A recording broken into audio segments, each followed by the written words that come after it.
لیتے ہیں۔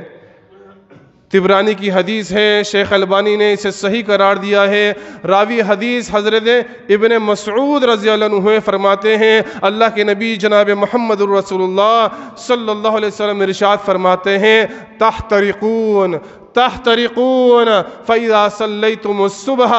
غَسَلَتْهَا کہ تم گناہوں میں جلتے ہو، تم گناہوں میں جلتے ہو، یہاں تک کہ جب فجر کی نماز پڑھ لیتے ہو تو فجر کی نماز پڑھنا تمہارے گناہوں کو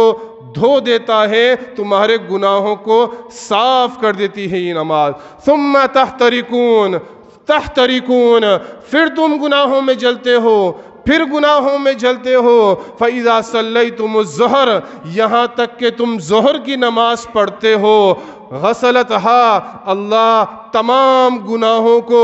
دھو دیتا ہے جو فجر سے لے کر ظہر کے درمیان ہوتے ہیں۔ ثم تحترقون تحترقون پھر تم گناہوں میں جلتے ہو، گناہوں میں جلتے ہو فَإِذَا صَلَّيْتُمُ الْعَصْرَ یہاں تک کہ تم عصر کی نماز ادا کرتے ہو غسلتها اللہ ظہر سے لے کر عصر کے درمیان جتنے گناہ ہوتے ہیں سب گناہوں کو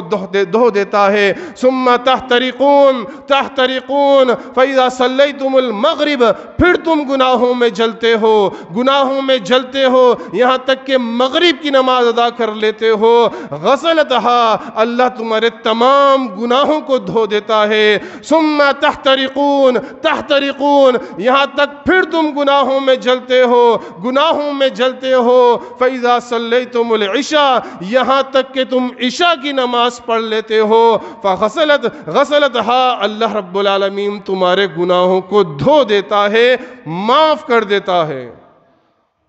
ثم اللہ کے نبی جناب محمد الرسول اللہ صلی اللہ علیہ وسلم نے فرمایا پھر جب تم سو جاتے ہو تم پر کوئی گناہ نہیں لکھا جاتا یہاں تک کہ تم بیدار ہو جاؤ۔ تو یہ پانچوں نماز